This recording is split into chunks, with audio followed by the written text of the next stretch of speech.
სოფელი ზერტიმალი 24 საათიანი წყალმომარაგების სისტემითა და გამართული საგზაო ინფრასტრუქტურით იქნება უზრუნველყოფილი. ამისთვის კი სამუშაოები აქტიურად მიმდინარეობს. პროექტის ფარგლებში მოწყობა ახალი ჭაბურღილები, მაგისტრალური წყალსადენის მილი, ასევე შიდაქცელი და დამონტაჟდება ინდივიდუალური მრიცხველები. სამუშაოების ღირებულება 3.518.800 ლარს შეადგენს. ასევე მიმდინარეობს გზის 2.6 კილომეტრიანი მონაკვეთის სრული რეაბილიტაცია. პროექტის ფარგლებში გათვალისწინებულია სანიაღვრეების მოწყობა. სამუშაოების ღირებულება 2.7 მილიონი ლარია. ორივე პროექტი რეგიონებში განსახორციელებელი პროექტების ფონდისა და გორის მუნიციპალიტეტის მერიის თანადაფინანსებით ხორციელდება. ზერტის გარდა წყალმომარაგების სისტემის მოწყობა რეაბილიტაცია გორის მუნიციპალიტეტის კიდევ 8 სოფელში მიმდინარეობს.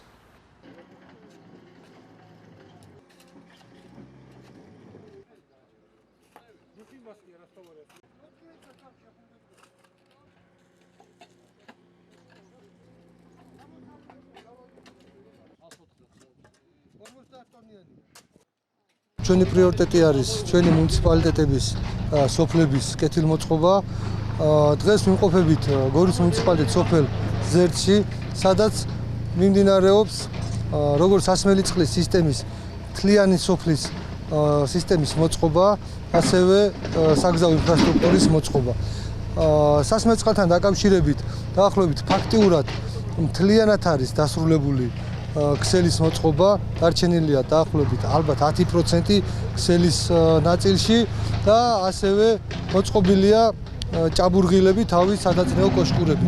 სადაწნეო კოშკურები დასრულებულია, დარჩენილია მხოლოდ ერთი სადაწნეო კოშკის მოწყობა, რომელიც დასრულდება აგვისტოს ბოლოსთვის და აგვისტოს ბოლოს უკვე ჩვენ მოსახლეობას, ზერტის მოსახლეობას შესაძლებლობა ექნებათ, რომ 24 საათიანი წყალმომარაგებით ისარგებლოს.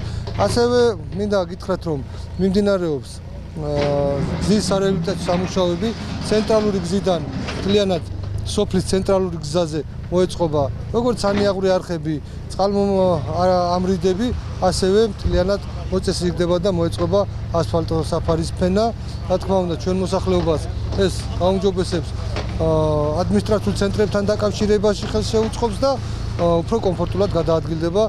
გორის მუნიციპალიტეტში არაერთი მიმდინარე ინფრასტრუქტურული პროექტი გვაქვს. ამ პროექტების ფარგლებში დღეს ვაკეთებთ მონიტორინგს და თვალიერებას კონკრეტულად სოფელ ზერტში. მიმდინარეობს გზის საფარის სრული რეაბილიტაცია დაახლოებით 3 კილომეტრიან მონაკვეთზე. ასევე კეთდება სანიაღვრე არხების მოწესრიგება. პარალელურად მიმდინარეობს სამუშაოები წყალმომარაგებასთან დაკავშირებით. ამ სოფელში აშენდა საბავშვო ბაღი, გაკეთდა გაზიფიცირება. ჯამში ამ პროექტების ღირებულება შეადგენს დაახლოებით 10 მილიონ ლარამდე, რაც დამეთანხმებით, რომ არც თუ ისე ცოტაა, ძალიან მნიშვნელოვანია.